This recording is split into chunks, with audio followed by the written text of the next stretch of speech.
Queridos irmãos, saúde e paz. Hoje, se o Senhor permitiu, é quarta-feira. Vamos iniciar mais um culto de oração, um culto doméstico de oração, quando adoraremos o nosso Deus, celebraremos a nossa fé, aprenderemos e refletiremos um pouco mais sobre a sua palavra. No início da gravação deste culto, vocês viram um pouco mais da imagem desse rio que está aqui atrás de mim. O nome dele é Soarinho. Ele é um dos afluentes aqui do grande rio Macacu. E a água dele alimenta esse rio e que vai gerar vida por todo lugar que ele passar. Jesus, quando está ensinando o seu povo lá no Evangelho de João, depois, lá no capítulo 6, ele está falando da multiplicação dos pães, ele está dizendo que ele é o pão da vida. No capítulo 7, bem longo, ele vai estar no templo, ele vai ensinar, ele vai dizer que é a água da vida, que aquele que beber dele jamais terá sede. Aquele que crer nele será como um rio de águas vivas fluindo dentro de si. Então, que eu e você, pela fé, possamos buscar de Jesus sempre o melhor para as nossas vidas. Uma vez que nós bebemos da água de Cristo, jamais tornamos a ter sede.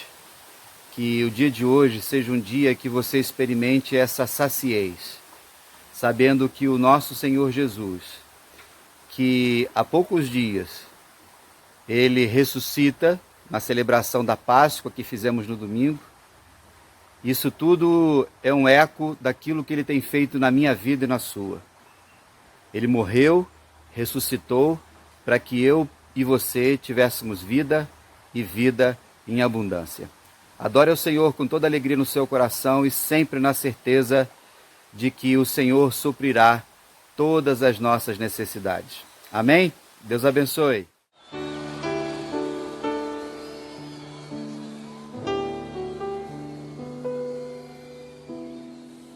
Existe um rio, Senhor,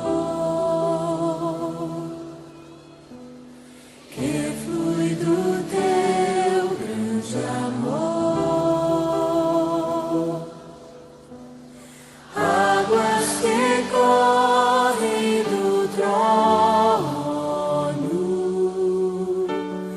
águas que curam, que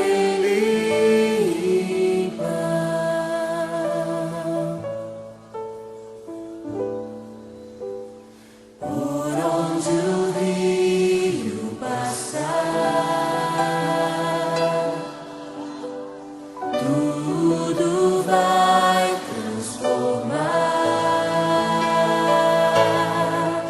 pois leva a vida do próprio Deus. Este rio está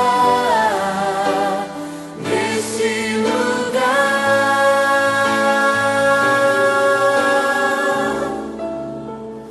Quero beber do teu rio, Senhor, sacia minha sede, lava o meu interior.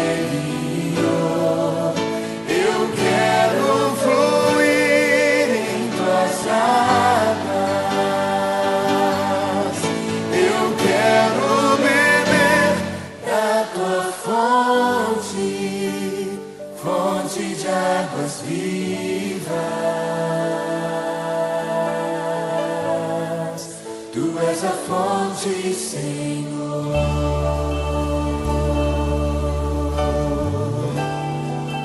Tu és a fonte, Senhor.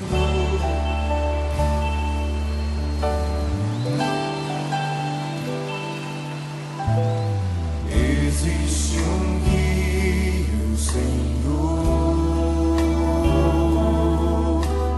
que flui do teu grande amor,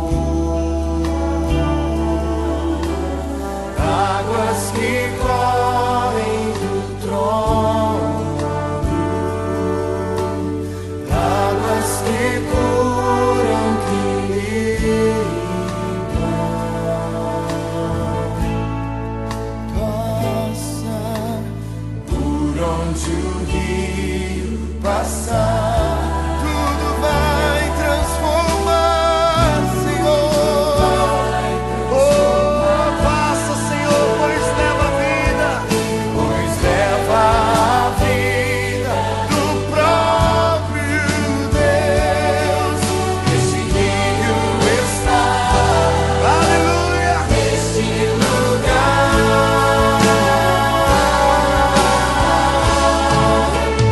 Quero beber do teu rio, Senhor. Sacia minha sede, lava o meu interior. Eu quero fluir em tuas águas. Eu quero beber, eu quero da tua fonte, fonte de águas vivas. Tu és a fonte, Senhor, do nosso Brasil. Oh, tu és o Senhor.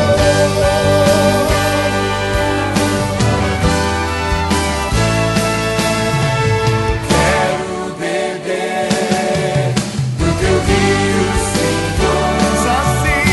Sacia minha sede, lava o meu interior. Eu quero fluir em tuas águas. Eu quero beber da tua fonte, fonte de águas vivas. Tu és a fonte, Senhor. Boa noite, meus irmãos. É muito bom estar aqui com os irmãos nessa noite, mesmo não estando presentes, mas presencialmente, mas estamos juntos em espírito e em oração. Uso esse canal aqui para dizer que estou com saudades de todos e que espero logo que, assim que o Senhor nos permitir, possamos estar juntos. Também vou usar esse canal para dizer que aqui está tudo bem. Estamos em casa, eu, minha mãe e minha avó, e estamos bem, estamos nos cuidando, e o Senhor tem cuidado de cada um de nós, assim como Ele tem cuidado de você aí na sua casa. E isso é um motivo de alegria para as nossas vidas. Essa noite eu queria trazer aos irmãos uma reflexão sobre o livro de Eclesiastes. Só que antes de entrarmos sobre o livro ou abordarmos qualquer coisa sobre ele, eu te convido a fechar os seus olhos, pois nós vamos estar fazendo uma oração nesse momento. Santíssimo Deus, amado Pai, muito obrigado por esse dia, muito obrigado por esse momento. Senhor, eu venho aqui como aquele que reconhece que não estaríamos aqui se não fosse a tua misericórdia, te pedir que o Senhor continue abençoando as nossas vidas, que o Senhor continue cuidando de nós. Pai, estamos reunidos, mesmo não estando presentes, mesmo não estando juntos presencialmente, mas em oração, em espírito, estamos juntos, através do teu Santo Espírito que habita dentro de cada um de nós. Eu te peço, Senhor Jesus, usa-me conforme a tua vontade, para estar falando para cada um que está me ouvindo nesse momento. Que o teu Santo Espírito, que habita dentro de cada um de nós, possa estar levando a nossa oração, levando tudo aquilo que precisamos e ensinando a cada um de nós e transformando as nossas vidas. E é em teu santo e poderoso nome, Senhor Jesus, que eu oro nesse instante. Amém. Bem, meus irmãos, livro de Eclesiastes. Eu devo dizer que o livro de Eclesiastes é um dos meus livros favoritos do Antigo Testamento, por conta da forma estranha ou peculiar que o livro trata e dos assuntos tão importantes e tão sérios que ele traz até mesmo para a nossa sociedade atual. Apesar de tantos anos de diferença, o autor de Eclesiastes continua entendendo e falando muito sobre a nossa realidade. Eclesiastes, em hebraico, quer dizer Kohelet, ou Kohelet. Ele vai ser traduzido para o grego como Eclésia, ou Eclesia, que com certeza alguns dos irmãos vão saber que significa reunião ou assembleia. E também a palavra utilizada para traduzir igreja. Porém, além da reunião, além de estar junto, além da eclésia, o Kohelet traz um jogo de palavras com a intenção de demonstrar quem seria o autor de Eclesiastes. Kohelet significa aquele que sabe, ou o termo que eu vou estar utilizando nessa noite, o sábio. E a gente consegue ver que o sábio, ou aquele que sabe, ele traz consigo no livro de Eclesiastes uma experiência de vida. Porém, infelizmente, por conta do nosso tempo hábil, não seria possível eu falar sobre todas as lições e tudo aquilo que o sábio apresenta nos 12 capítulos do livro de Eclesiastes. Então eu escolhi 3 lições, 3 passagens específicas do livro de Eclesiastes para trazer essa noite para os irmãos, para estarmos refletindo sobre isso. E vamos ver um pouquinho melhor quem seria esse sábio. Lá no capítulo 1, no verso 1 e 2, o texto vai dizer: as palavras do mestre, filho de Davi, rei em Jerusalém. Que grande inutilidade, diz o mestre. Que grande inutilidade. Nada faz sentido. A literatura de Eclesiastes vai ser uma literatura sábia, uma literatura, porém, muito diferente. A gente consegue ver nas linhas do texto, no decorrer da literatura do livro de Eclesiastes, toda a experiência humana do sábio. E, como bem vimos no capítulo 1, ele se apresenta como o filho de Davi, o rei em Jerusalém. Nós sabemos que Salomão é considerado o homem mais sábio que já existiu entre os homens. E sabemos e entendemos que durante a sua vida ele teve muitas experiências. Experiências boas, mas também experiências ruins.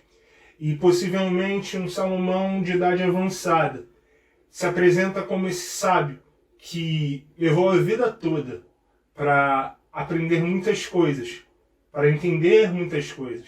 E tem a intenção de passar essas coisas para cada um de nós. A teologia vai dizer, ou de uma maneira bem irônica, vai especificar que o livro de Eclesiastes pode ser classificado como o livro mais mal-humorado da Bíblia.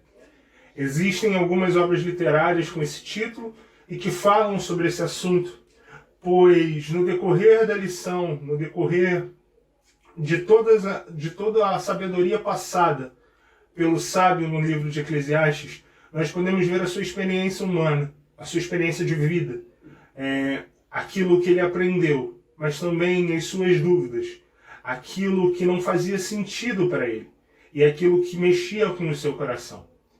Mas talvez você esteja se indagando: é impossível eu considerar que um livro seja mal-humorado. Mas vamos refletir um pouquinho sobre o que está escrito no capítulo 2. No capítulo 2, o verso 1 e 2 vai dizer o seguinte: eu disse a mim mesmo, venha, experimente a alegria, descubra as coisas boas da vida. Mas isso também se revelou inútil. Concluí que o rir é loucura e a alegria de nada vale. Antes mesmo de entrar nas lições que quero falar sobre Eclesiastes, nós, quando olhamos para o capítulo 2, nós vemos que o sábio trazia com ele muitas amarguras, muitas situações difíceis que possivelmente ele passou no decorrer de sua vida. E o quanto isso influencia na forma de ver a vida naquele momento, na forma de ensinar aqueles que viriam depois dele sobre as questões da vida.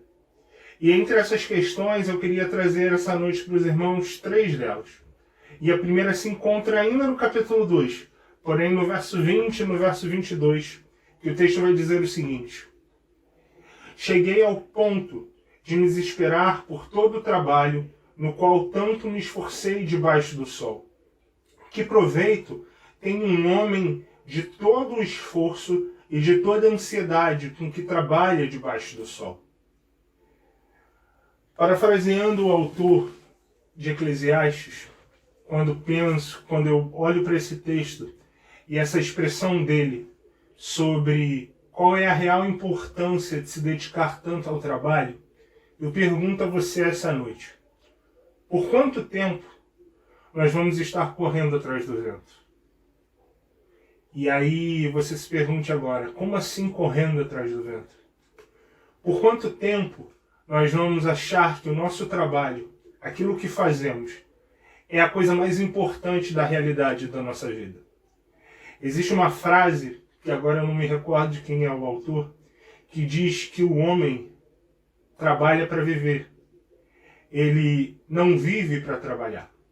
Os irmãos entendem a intenção dessa frase?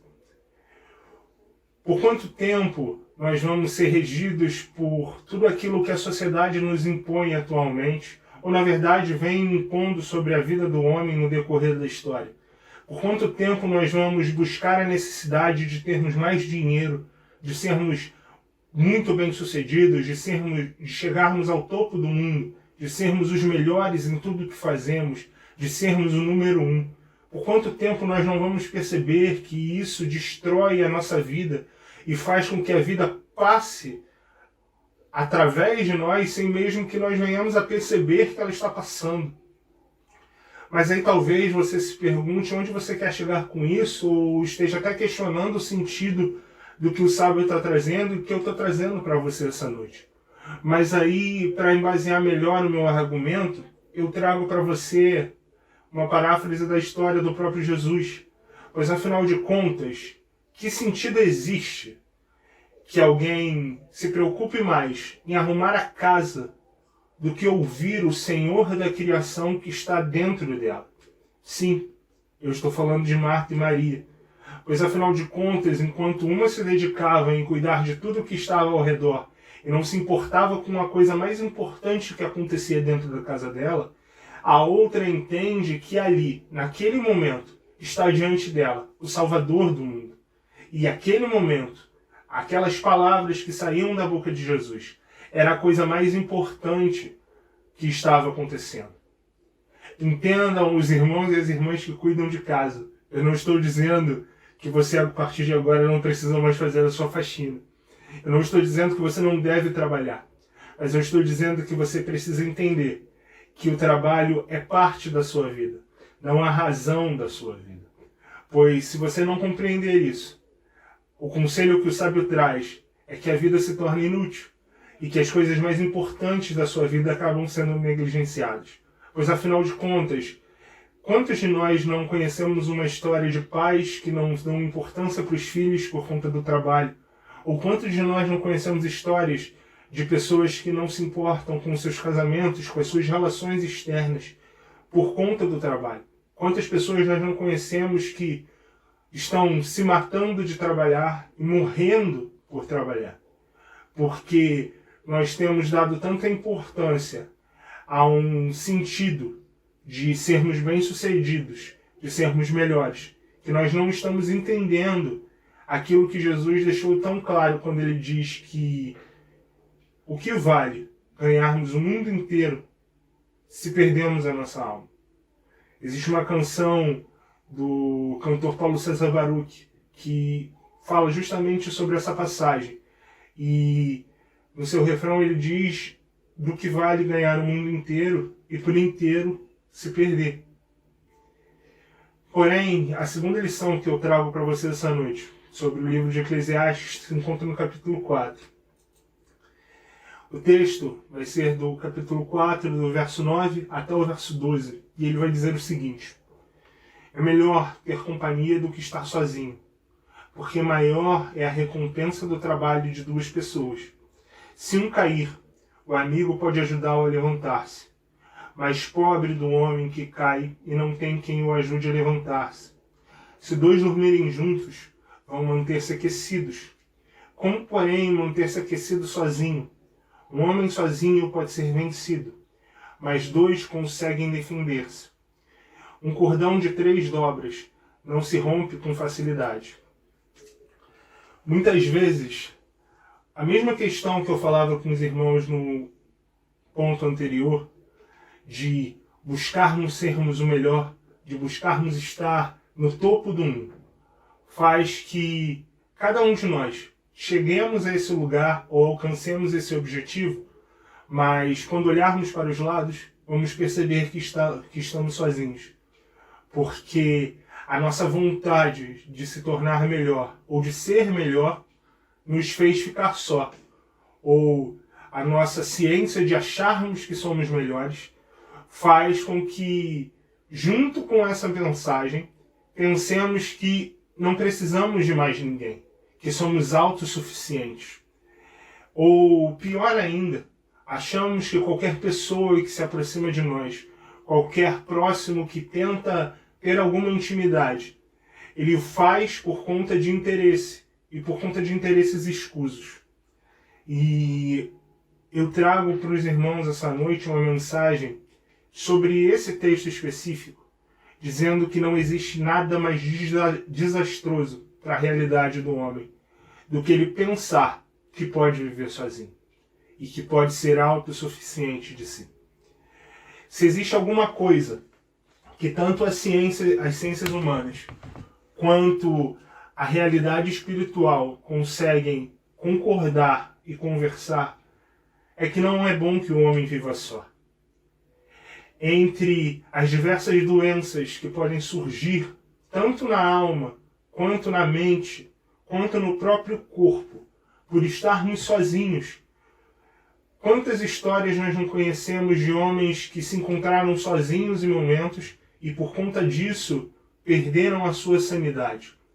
Quantas vezes nós nos sentimos só, nós temos o sentimento de solidão e isso nos dói tão profundamente que se torna algo biológico, que se torna algo que machuca até mesmo o nosso corpo. E isso não fere somente o nosso idealismo científico, mas isso também fere a vontade da criação de Deus. Eu já falei algumas vezes aos irmãos, entre todos os dons de Deus que são citados no texto sagrado, o primeiro deles, e talvez um dos mais importantes, é a regência e o poder de criação de Deus através da fala. E quando eu digo a regência, eu digo a capacidade que Deus tem de reger todas as leis naturais, de fazer com que coisas venham a surgir, venham a nascer, venham a acontecer através de sua fala. O poder na fala de Deus criou todo um universo, pois quando ele disse que haja luz, a luz se fez. Mas quando ele sopra na narina dos homens, na narina do homem, a vida surge através do fôlego de Deus, através da fala de Deus. E essa mesma fala no jardim vai reconhecer e vai declarar que não era bom que o homem vivesse só. Então, assim como diz o sábio, se nós formos um grupo, seremos mais produtivos. Se formos um casal, vai ser mais feliz viver a vida. Se formos uma dupla, conseguiremos nos defender melhor. Não somos feitos para viver sozinhos, somos feitos para viver em comunhão, somos feitos para viver juntos. Então, isso é uma outra lição que o sábio traz, e eu trago para você essa noite. Dê valor às pessoas que estão ao seu lado. Seja feliz por conta dessas pessoas. Se relacione com elas. Busque o relacionamento com essas pessoas.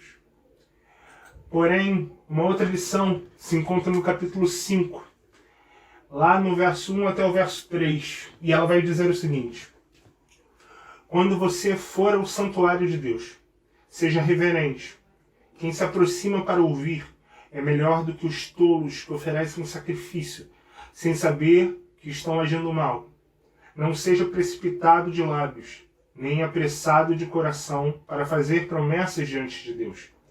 Deus está nos céus e você está na terra. Por isso, fale pouco. Das muitas ocupações brotam sonhos, do muito falar nasce prosa vã do tolo. De todas as lições mais ásperas que o sábio traz no livro de Eclesiastes, eu acredito que essa seja a minha favorita. Porque dentro desse texto existem 3 lições que é possível serem tiradas.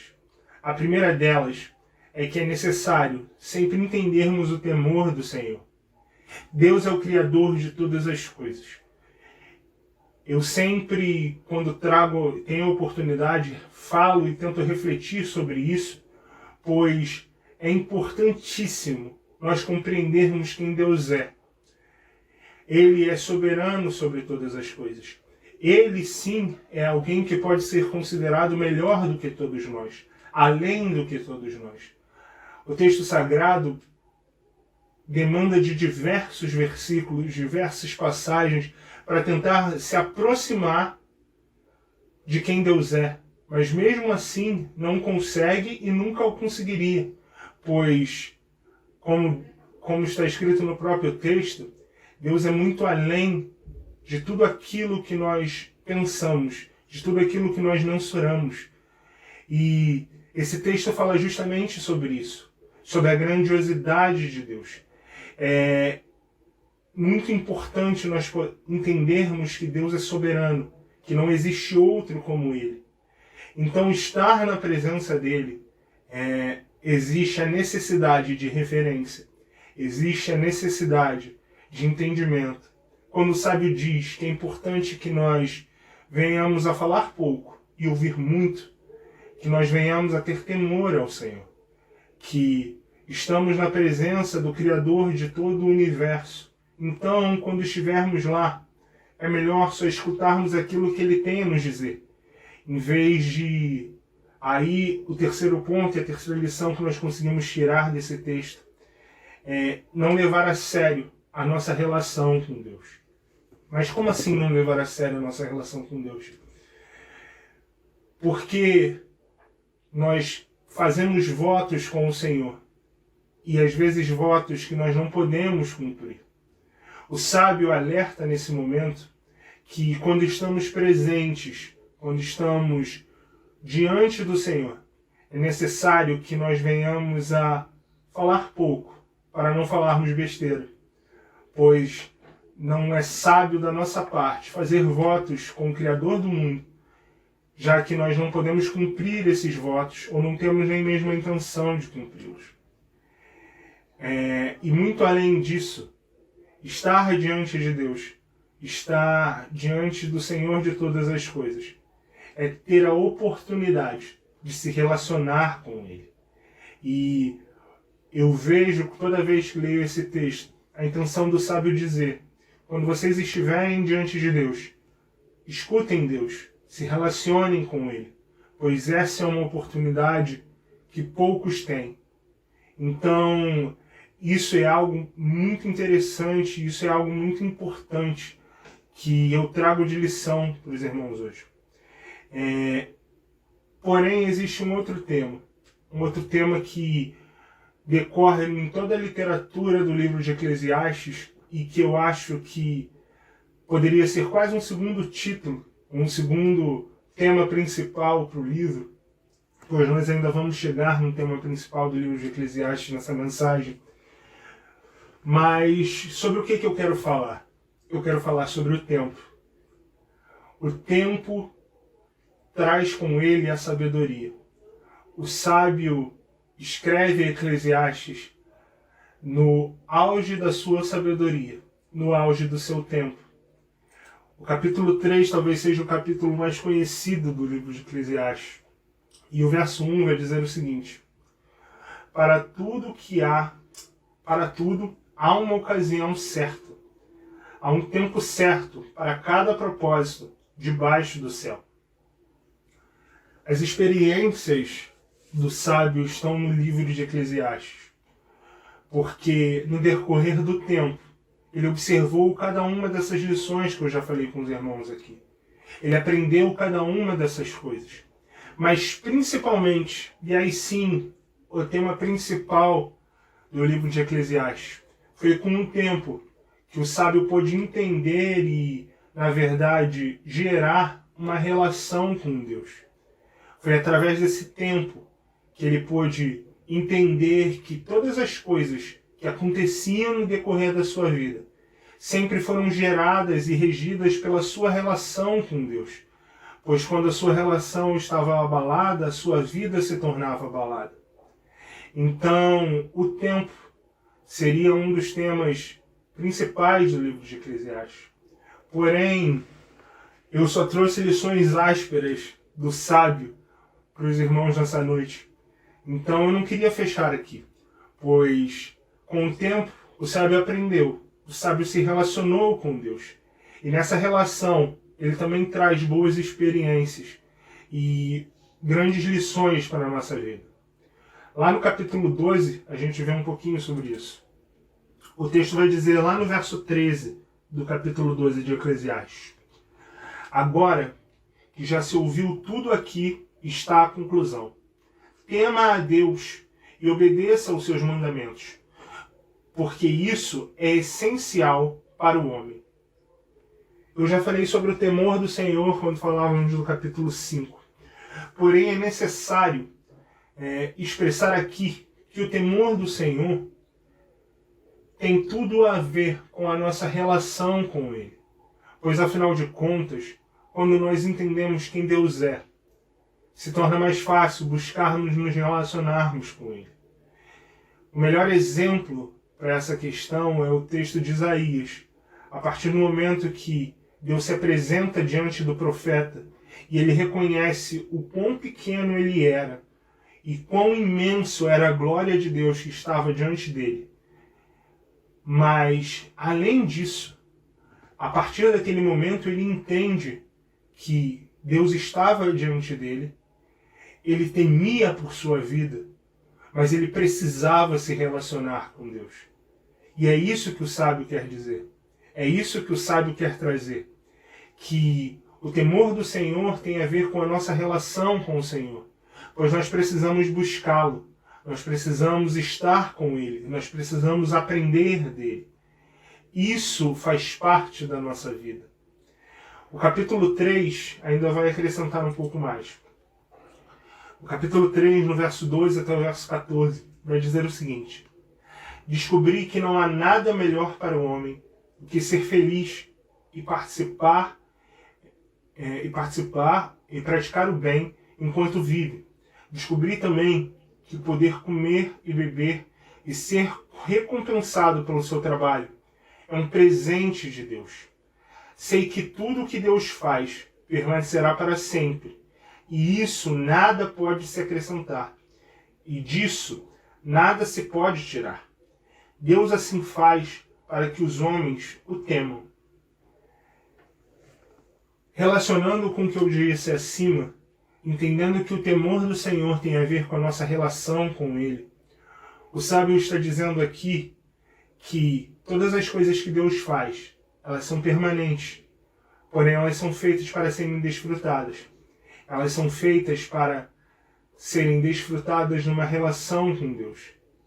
Deus faz todas as coisas para que os homens o temam, pois através desse temor eles vão entender quem Deus é. Através do temor do Senhor, nós vamos saber e entender que o Senhor é soberano sobre nossas vidas e que sem Ele as nossas vidas não têm sentido. E é necessário buscar com Ele, buscar nele uma relação intensa, uma relação real, pois assim a vida se torna mais simples. E é sobre isso que Eclesiastes fala. Eu queria fechar ainda com o verso 2, no verso 24. O sábio vai estar dizendo: para o homem não existe nada melhor do que comer, beber e encontrar prazer em seu trabalho. E vi que isso também vem da mão de Deus. A vida é criação de Deus. A vida é presente de Deus. O sábio fala isso pois ele levou a vida inteira para entender que tudo aquilo que ele tinha e tudo aquilo que havia se passado por ele era um presente que ele havia recebido das mãos do Senhor. A sua vida é um presente de Deus.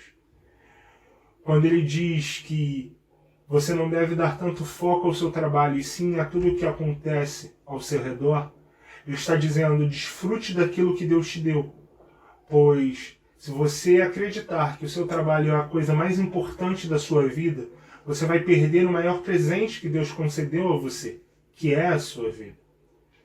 Quando ele diz que é necessário que estejamos juntos, ele diz que tem a ver com o presente de Deus estarmos em comunhão, Por isso que ele fala que não existe nada melhor do que comer e beber.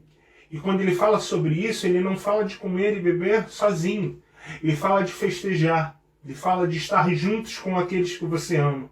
É sobre isso que o livro de Eclesiastes quer dizer. Na verdade, é algo muito mais simples do que parece. A mensagem do sábio, aquilo que ele tenta trazer para nós, é que a vida é simples, pois ela precisa somente ser vivida na presença de Deus. E se algo é melhor, ou se existe, na verdade, uma forma melhor de fechar a mensagem que eu trago para você essa noite, é dizer que, muito depois do sábio, mas muito além do sábio, o autor da vida decidiu estar no meio de nós e mostrar, assim como o sábio, que a vida é simples e que ele tem a intenção de nos conceder vida, mas não qualquer vida, vida em abundância. Então que o Senhor possa conceder a você vida, uma vida simples, uma vida de relação com Ele. Feche seus olhos. Santo Deus eterno Pai, muito obrigado. Obrigado, Senhor, porque o Senhor é o autor da vida. E o Senhor concede essa vida para cada um de nós, como um presente. Senhor, permita que, assim como foi com o sábio, nós possamos entender que muito mais vale na nossa vida nos relacionarmos com o Senhor, desfrutarmos do presente que o Senhor nos concedeu, amarmos todos aqueles que estão ao nosso redor, fazer o bem para aqueles que estão próximos de nós, e possamos perceber que na simplicidade da vida existe uma relação com o Senhor. É em teu santo e poderoso nome, Senhor Jesus, que eu peço que o Senhor esteja cuidando de nós, que o Senhor esteja abençoando nossas vidas. E é em teu santo e poderoso nome que eu faço essa oração nesse instante. Amém.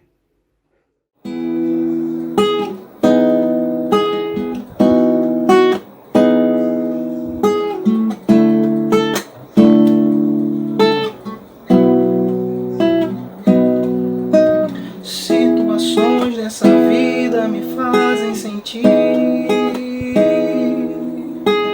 que não sou forte ao ponto de até resistir. Nesses terríveis momentos, os maus pensamentos me querem levar a um extremo de vida que meu equilíbrio se deixa enganar.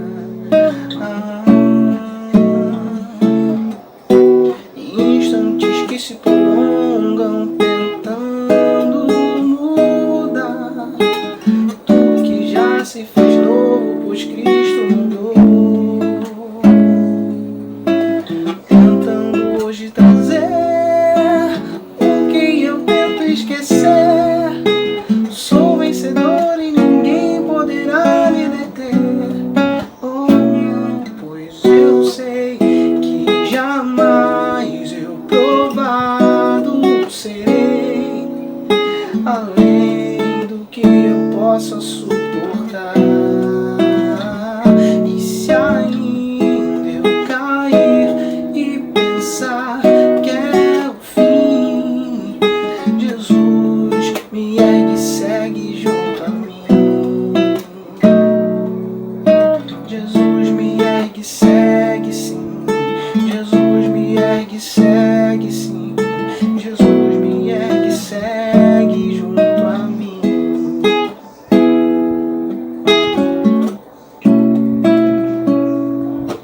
Situações dessa vida me fazem sentir que não sou forte ao ponto de até resistir. Nesses terríveis momentos, os maus pensamentos me querem levar a um extremo de vida que meu equilíbrio se deixa enganar.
segue junto a mim. Jesus me ergue, segue sim. Jesus me ergue, segue sim. Jesus me ergue, segue junto a mim. Jesus me ergue, segue sim. Jesus me ergue, segue sim. Jesus me ergue, segue junto a mim. Jesus me ergue, segue sim. Jesus me ergue, segue sim. Jesus me ergue, segue junto a mim. Amém. Olá, irmãos. Nós estamos agora nos encaminhando para o final do nosso culto já. Nós hoje pensamos sobre a necessidade de ter relacionamento com o nosso Deus, de ter a presença de Deus nas nossas vidas, de ter a abundância de Deus nas nossas vidas e do cuidado dele também.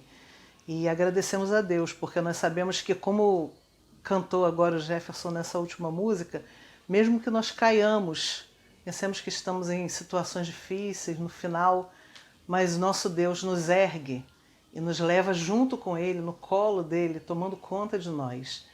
É maravilhoso então ter essa abundância de Deus em nós, essa certeza, essa fé, essa confiança nele todos os dias. E por isso eu vou te convidar agora para esse momento de oração que nós vamos ter agora no final do culto, para que você esteja orando pela nossa igreja, pelas famílias da igreja, pelos enfermos da igreja, que você ore pela nossa cidade, pelo nosso país, pelos governantes, para que Deus nos dê sabedoria todos os dias para viver essa situação difícil que nós estamos passando, diferente, não é isso, de tudo que nós já vivemos até aqui. A música que você vai ouvir agora, enquanto você ora, é uma bênção. E eu quero te sugerir que você ore a Deus e que cite essa bênção, pensando nos seus amigos, na sua família, nas pessoas que estão próximas de você, porque ela diz que Deus te abençoe, levante o seu rosto, que Deus te guarde e que até o dia que nós nos encontrarmos novamente, Ele te segure nas suas mãos. Vamos orar.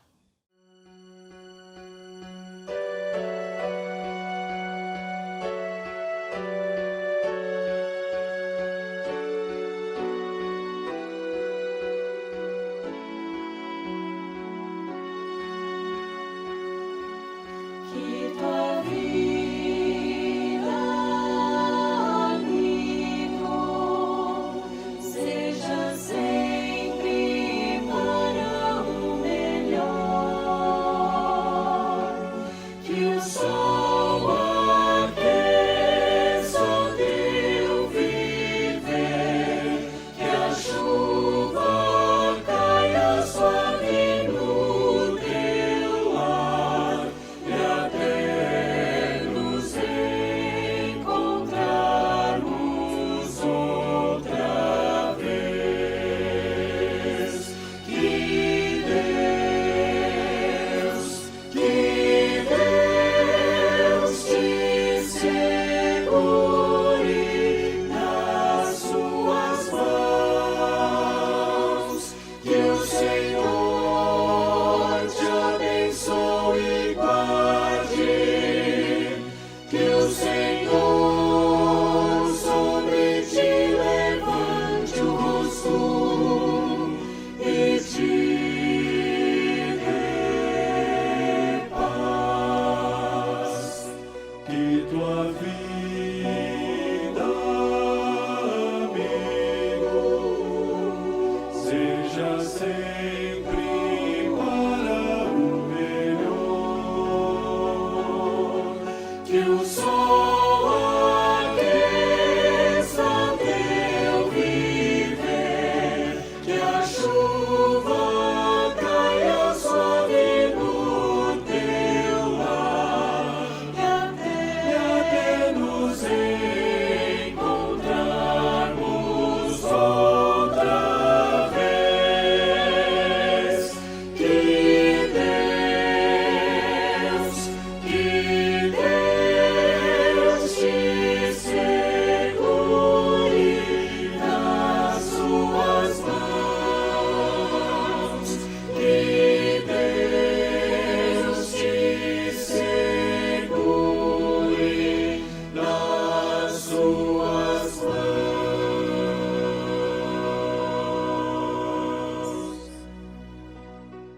Bem, irmãos, agora encerrando, eu só queria chamar sua atenção para uma coisa que talvez alguns não tenham percebido ainda ou não tenham colocado em prática. Sempre durante as nossas transmissões, aparece aqui embaixo para você o nosso endereço no Facebook, no Instagram. Agora também começou a aparecer aqui o endereço no YouTube, que é onde nós colocamos os nossos cultos, de domingo, de quarta-feira, estudo de sábado. E aí eu quero incentivar você a clicar lá nesses endereços, a curtir a página do Facebook, a seguir a nossa página no Instagram e a se inscrever no canal do YouTube. O canal do YouTube aqui é onde onde são colocados os nossos vídeos toda semana. Você tem que ir aqui embaixo, clicar ali para se inscrever no canal. Tem um sininho que você precisa clicar no sininho. E aí o que vai acontecer? Ele mesmo vai mandar para você a notificação quando já tiver outros vídeos novos lá. Independente de você receber lá pelo grupo de WhatsApp da igreja, você já vai receber pelo YouTube mesmo. Isso vai ajudar também a divulgar a nossa igreja. Então, para as pessoas da sua família, para os seus amigos com quem você tem compartilhado os nossos cultos, fala com eles para fazerem isso também, porque isso vai ajudar a divulgar cada vez mais. A intenção de termos o culto aqui no YouTube é para atingir as pessoas da nossa igreja, já que nesse momento nós não estamos juntos, mas também para atingir outras pessoas, para que outras pessoas que nem são da nossa igreja também sejam abençoadas através dos nossos cultos. Então, nos ajuda a divulgar isso, tá bom? Clica lá no Facebook, quem tem Facebook, quem tem Instagram, siga a nossa página. E você não precisa ter Facebook nem Instagram para seguir lá no YouTube. Entra aqui no YouTube, ou melhor, você já está no YouTube. Você já está. Esse culto foi postado no YouTube, então você já está aqui. Vai ali embaixo do vídeo e clica em inscrever-se, se você não fez isso ainda, e clica no sininho depois para você receber o aviso todas as vezes que nós colocarmos alguma coisa aqui, tá bom? Então fique com Deus, tenha um bom restante de semana. Em breve nós nos encontramos novamente para um culto virtual. Fica com Deus.